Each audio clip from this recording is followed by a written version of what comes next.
Welcome back पौधा online classes. पिछली जो क्लास थी उसमें हम विश्व के प्रमुख पर्यावरण सम्मेलन के बारे में पढ़ रहे थे। इसी को आगे बढ़ाते हुए आज पढ़ेंगे क्योटो प्रोटोकॉल, क्योटो सम्मेलन।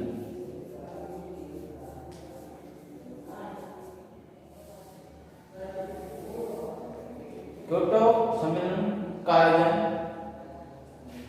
1 से 11 सितंबर 1997 को जापान की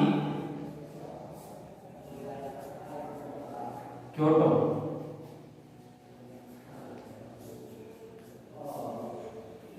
शहर में आयोजित हुआ। कब? 1 से 11 दिसंबर तक ये सम्मेलन चला। 1997 में जापान का एक शहर है क्योटो, उसी के नाम पर नाम रख दिया, क्योटो सम्मेलन रख दिया। इसे विश्व पर्यावरण सम्मेलन, ग्रीन हाउस सम्मेलन या क्योटो, इसे ग्रीन हाउस सम्मेलन या विश्व पर्यावरण सम्मेलन के नाम से भी जाना जाता है। विश्व पर्यावरण सम्मेलन के नाम से भी जाना जाता है। ठीक है, इसे क्योटो सम्मेलन कहते हैं, ग्रीन हाउस सम्मेलन कहते हैं और विश्व पर्यावरण सम्मेलन भी कहते हैं। इस सम्मेलन में विश्व के लगभग 61-59 देशों के प्रतिनिधियों ने भाग लिया। ठीक है, भारत में इस की जो घोषणाएं थी उस पर 2002 में हस्ताक्षर किए। किसने? भारत ने। अर्थात सम्मेलन के 5 साल बाद इसके घोषणा पत्र पर हस्ताक्षर किए भारत ने 2002 में। जब इस सम्मेलन आयोजित हुआ तो 159 देशों ने भाग लिया था। ठीक है, इसका जो प्रमुख उद्देश्य था क्या था? Global warming.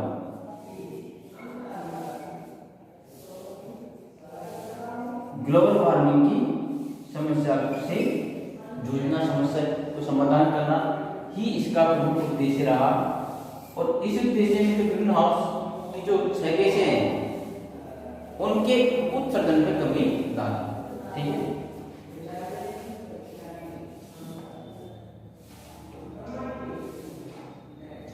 इसमें ग्रीन है के लिए उत्तरदायी गैसों को उत्सर्जन में कमी लाना इसका मुख्य उद्देश्य था। इसमें कार्बन डाइऑक्साइड, मीथेन, हाइड्रोक्लोरोकार्बन जो गैसें थी कौन कौन सी थी?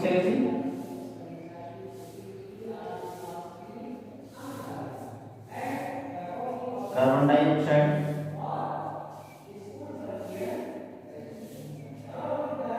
दूसरी methane,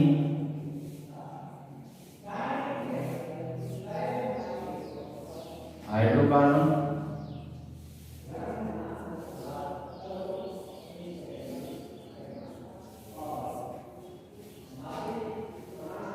हाइड्रोक्लोरोकार्बन।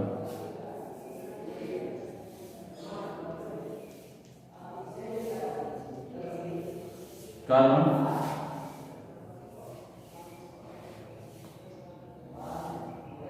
Nitro oxide, chlorofluorocarbon,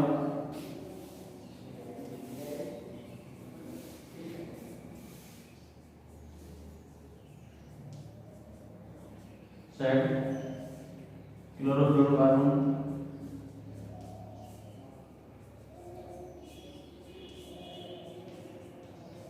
carbon और नाइट्रस ऑक्साइड। इन 6 गैसों के उत्सर्जन में कमी करना जो ये कैसे थी, अर्थात 1990 के दशक में जो इनका उत्सर्जन हुआ था, उस उत्सर्जन के 2008 से 2012 की अवधि में कितने, जो इनका उत्सर्जन 1990 में, उसके अनुसार 2008 से 2012 तक इनके उत्सर्जन में 5% कमी लाना, 5% कमी लाना। इस समझौते के अनुसार, इस समझौते के अनुसार यूरोपीय संघ, यूरोपीय संघ 8% कमी करेगा, अमेरिका 7 और जापान 7% और जापान 6% इन ग्रीन हाउस गैसों के उत्सर्जन पर कमी लाएगा। ठीक है। विश्व पर्यावरण सम्मेलन में क्योटो प्रोटोकॉल से क्योटो सम्मेलन हुआ था 1 से 11 दिसंबर 1997 को। जापान का एक शहर है, कौन सा, क्योटो शहर। कौन शहर है, क्योटो शहर है। इसे सम्मेलन को ग्रीन हाउस सम्मेलन या विश्व पर्यावरण सम्मेलन के नाम से भी जाना जाता है। इस सम्मेलन में विश्व के 159 देशों के प्रतिनिधियों ने भाग लिया और भारत ने इस पर हस्ताक्षर 2002 में की। कब, 2002 में। अगर इसकी बात करें इस सम्मेलन की, तो इस सम्मेलन का जो प्रमुख विषय था, इसकी थीम थी, वो क्या थी, ग्लोबल वार्मिंग, भूमंडलीय तापमान को कम करना और global warming, green house gas. ठीक है। इसके अलावा 1980 में जो ग्रीन हाउस गैसें थी, 1990 के दशक में जो इनका उत्सर्जन हो रहा था 1990 के अनुसार, उसके अनुसार 2008 और 12 में इनके उत्सर्जन 5% कमी लाना। और कौन कौन सी गैसें हैं, carbon dioxide, methane, hydrochlorocarbon, nitrous oxide, chlorofluorocarbon और नाइट्रस ऑक्साइड, ये 6 गैसें थी। ठीक है। इसमें लगभग 5% की कमी लाना लक्ष्य रखा, जिसमें यूरोपीय संघ 8% कमी लाएगा, अमेरिका 7% और जापान 6%। ठीक है। ये था हमारा क्योटो सम्मेलन। इसके बाद अगला देखो,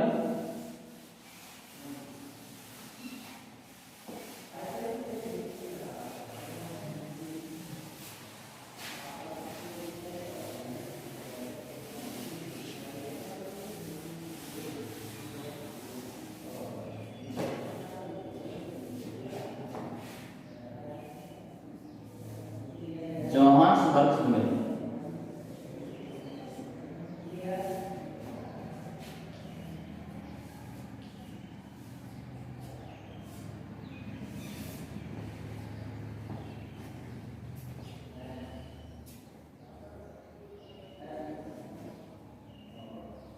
जोहान्सबर्ग सम्मेलन, जोहान्सबर्ग सम्मेलन का आयोजन दक्षिण अफ्रीका के जोहान्सबर्ग शहर में हुआ था। इसका आयोजन कहाँ हुआ था,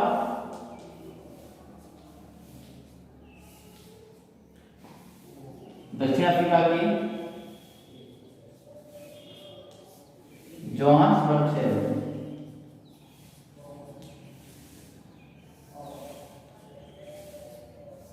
ठीक है। जोहान्सबर्ग शहर में हुआ था, इसलिए इसे जोहान्सबर्ग सम्मेलन के नाम से जाना जाता है। ठीक है। यह 26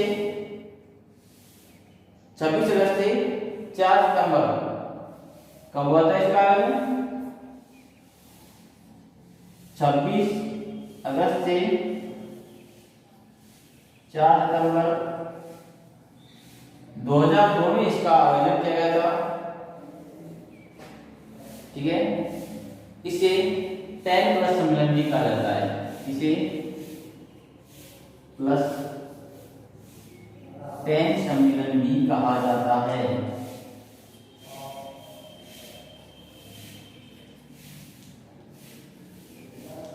इसे 10+ सम्मेलन भी कहा जाता है। यह दूसरा पृथ्वी शिखर सम्मेलन था, यह दूसरा पृथ्वी शिखर सम्मेलन था। प्रथम शिखर सम्मेलन ब्राजील के रियो डी जेनेरो 1992 में आयोजित किया गया था। और दूसरा था जोहान्सबर्ग में, दक्षिण अफ्रीका के जोहान्सबर्ग शहर में इसका आयोजन किया गया था। ठीक है, इसका मुद्दा भी क्या था, इसका प्रमुख विषय क्या था, ग्लोबल वार्मिंग। ग्लोबल वार्मिंग को कम करना। ठीक है, भारत के प्रधानमंत्री अटल बिहारी वाजपेयी ने कहा कि विकास करो, लेकिन विकास कैसे होना चाहिए, सतत पोषणीय विकास। भारत के तत्कालीन प्रधानमंत्री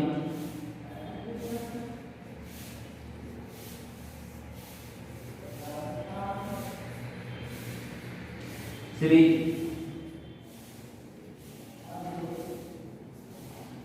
अटल बिहारी जी ने सतत पोषणीय विकास पर बल दिया। सतत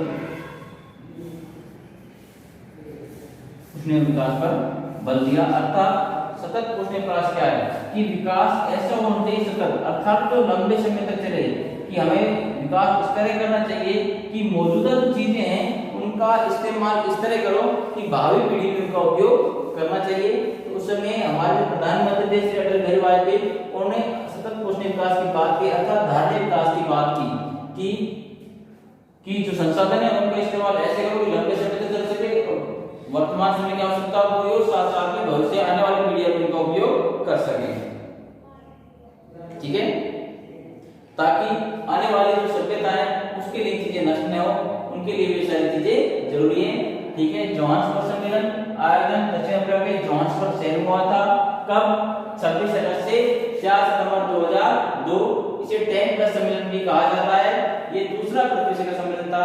इसका जो विषय था क्या था, ग्लोबल वार्मिंग, बढ़ रही पृथ्वी के तापमान को नियंत्रित करना, संरक्षण करना, ताकि उससे उत्पन्न वाली समस्याओं से बचा जा सके। और इसमें इस जो शिखर सम्मेलन था, भारत के तत्कालीन अटल बिहारी वाजपेयी प्रधानमंत्री ने सतत पोषणीय विकास की बात की थी। किसकी? सतत पोषणीय विकास की।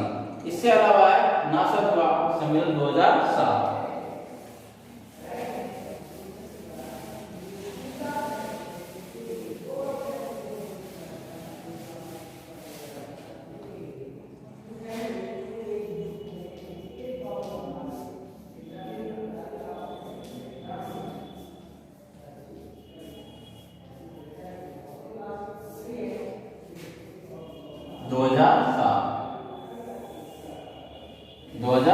में नासा द्वारा सम्मेलन था। ठीक है, यह इंडोनेशिया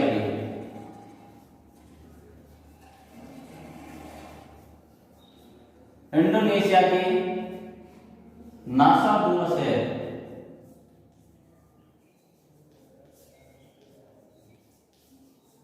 शहर में इसका आयोजन किया गया था। कब? 2007 में इंडोनेशिया के नासा द्वारा शहर में इसका आयोजन किया गया था, जिसमें आईपीसीसी की चौथी रिपीट आईपीसीसी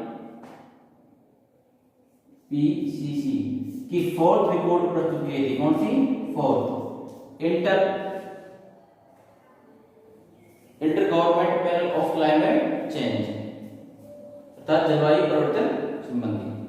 ठीक है, आईपीसी यूएन की सबसे बड़ी संस्था है,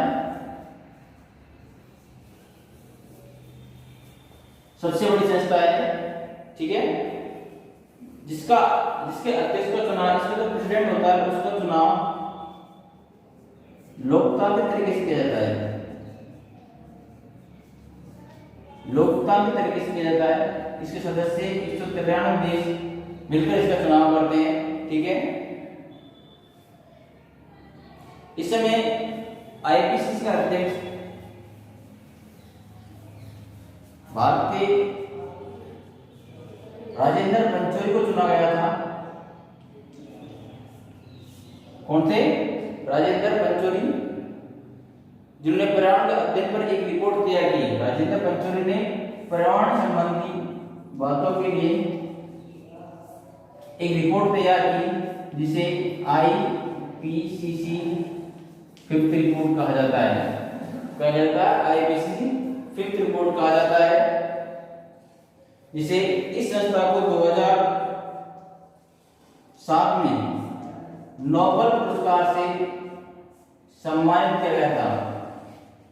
इसको आईपीसी को 2007 में नोबेल पुरस्कार से सम्मानित किया गया, जिसे संयुक्त रूप से राजेंद्र पंचोली ने अमेरिकी राष्ट्रपति ने दिया था, जिसे सम्मान किया। और इन्होंने राजेंद्र पंचोली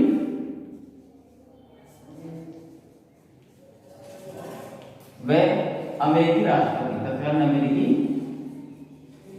राष्ट्रपति से लिया। ठीक है। नासा ध्वज सम्मेलन कब हुआ था? 2007 में। ये इंडोनेशिया के इंडोनेशिया में एक शहर है नासा का 2007 में। इसमें आईपीसी की 44 बात की। ये यूएन की सबसे बड़ी संस्था है। ठीक है। इसे 2007 में नोबेल पुरस्कार से सम्मानित किया गया था। इसके जो तत्कालीन अध्यक्ष थे भारत निवासी राजेंद्र पंचोली ने एक रिपोर्ट तैयार की परिणाम के आईपीसी, इसे आईपीसी फिफ्थ के नाम से जाना जाता है। ठीक है। और इस रिपोर्ट को 2007 में नोबेल पुरस्कार से सम्मानित किया गया था, जिसे राजेंद्र पंचोली ने अमेरिका राष्ट्रपति ने संयुक्त रूप से लिया।